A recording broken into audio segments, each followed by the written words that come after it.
Hello, it's Doris with Ollie Books, and I'm here to do not a Friday reads exactly. This is going to be a wrap up of the books that I read in January, except for the Cuban books, which I'm hoping to wrap up. Oh my God, that hurts. Did you really want to be on the camera that bad? Oh God. Y'all.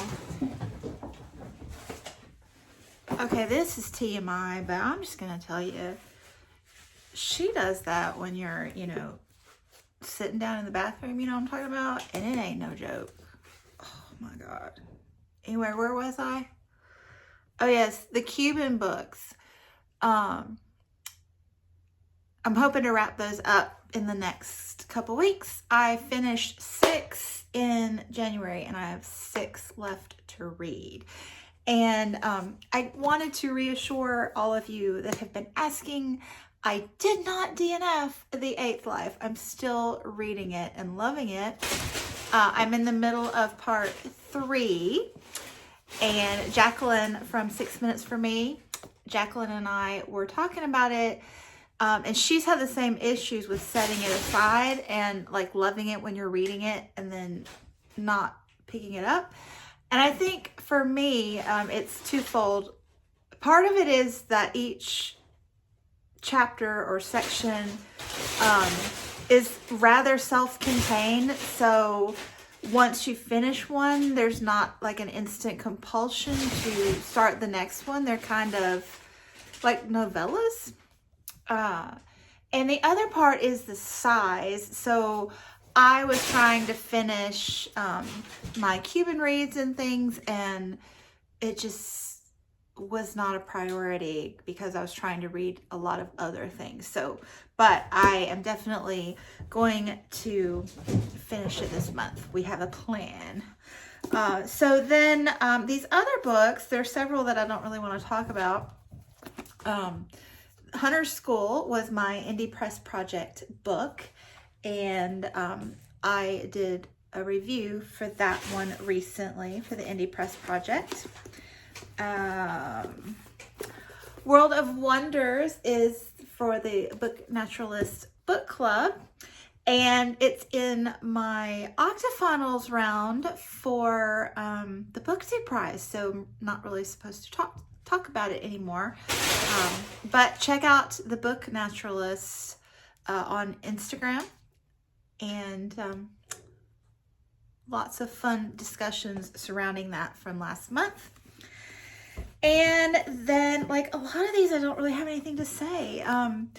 The Bridgertons I read, like this is number 5 that I always show because it's the only one I own. But we read 6 and 7 in January and really had a fun time with those.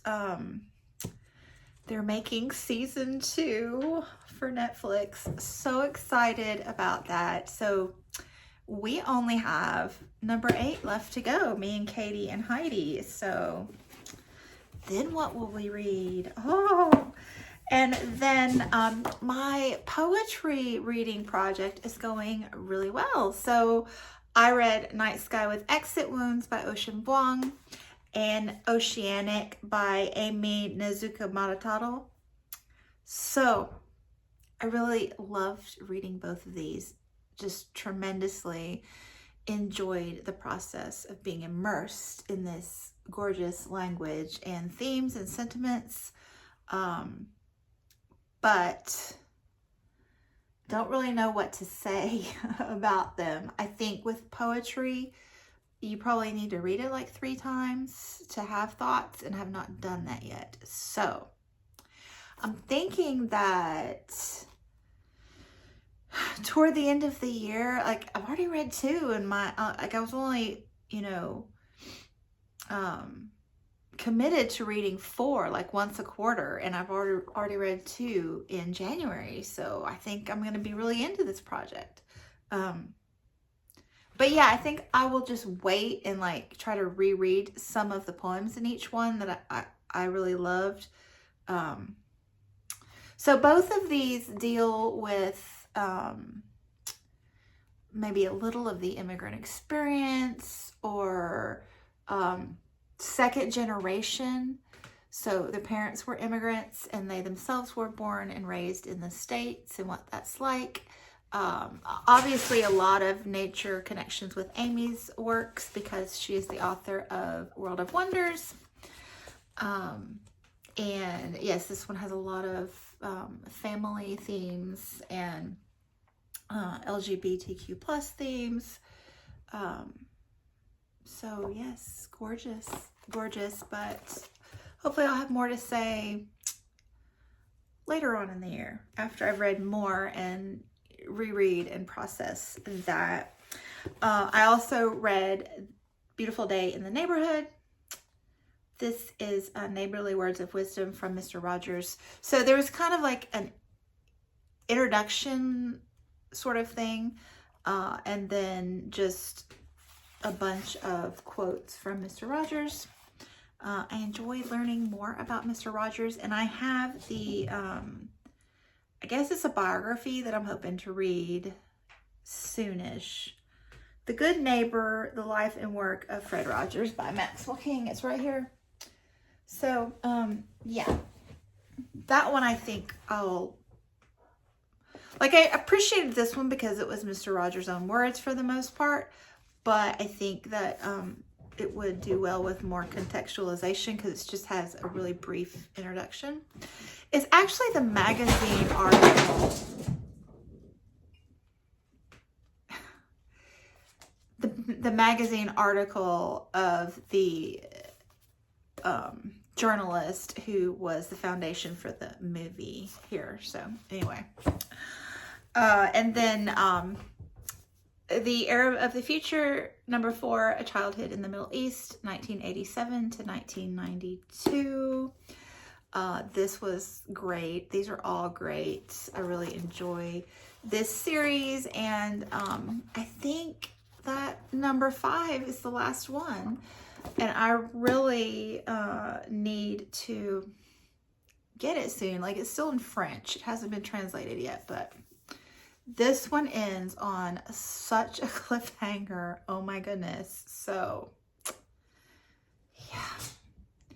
So this is, the mother is French and the father is, I think, Syrian. In this book, the father, he's a university professor and he's taken a job in Saudi Arabia. And so the children, they've just lived in and out of different Middle Eastern countries as well as France in their young lives, just here and there, transitioning a lot. And it's just super interesting. So that leaves just these two to really say much about. I finally read Cleopatra by Stacy Schiff. Did this win the Pulitzer or the author? But anyway, Pulitzer Prize winning author, possibly, almost said possibly, why? For this book. This was great. I listened to this on audiobook. It was a good narration. So I didn't know, I didn't know Cleopatra was Greek. What a woman. Like, she was very, very dynamic. You kind of get this, romanticized caricature image of her from, all the Shakespeare and the Mark Antony business, and Caesar and all that jazz. But, that was real. It was real stuff. And this society, they were brutal, killing off their siblings for power. That was the thing they did. That was a thing. It's super, super interesting. Oh, and it's got pictures. I don't remember if I might need to go back and look at those because I listened to it on audio and I don't think I took the time to look at the pictures. So that'll be a fun treat this evening. I'm glad I remembered. And then Tayari Jones, Silver Sparrow. This is part of the Jacqueline Woodson project that I'm doing with Karen from Run Right Reads. we're reading through a list of recommendations from Jacqueline Woodson that she had put out in Elle magazine. So I read American Marriage last year or the year before, really enjoyed it. And I really enjoyed this one. This is the story of two sisters, different mothers. One sister knows about the other, and the other is ignorant of the fact that she has a sibling. They're they're practically the same age, these two daughters. The father was a polygamist. So this was like really interesting thoughts on religion and, you know, cheating on your spouse and what you think about those kind of things. And, you know, is it okay if you're married even though, you know, the other wife doesn't know about you, kind of things. But how it affects the daughters, especially the one that knew and felt like a second-class citizen to her father. And the remarkable thing about this, like the thing that really grabbed me, was midway through you get a point of view change. So the first half is told from the point of view of the daughter that knows. And then midway through the book, you start hearing the story from the daughter that doesn't know. And it's very powerful. That change in perspective is really powerful. So, recommend Tayari Jones if you haven't tried her. She's very engaging author, page turner, interesting stuff. So yeah, I think that's it for now. So thanks so much for watching, and I will be back soon. Bye. That's what the crash was, in case you were wondering. Oh my goodness. Y'all are a mess. Y'all are a hot, hot mess. Where'd that other one go?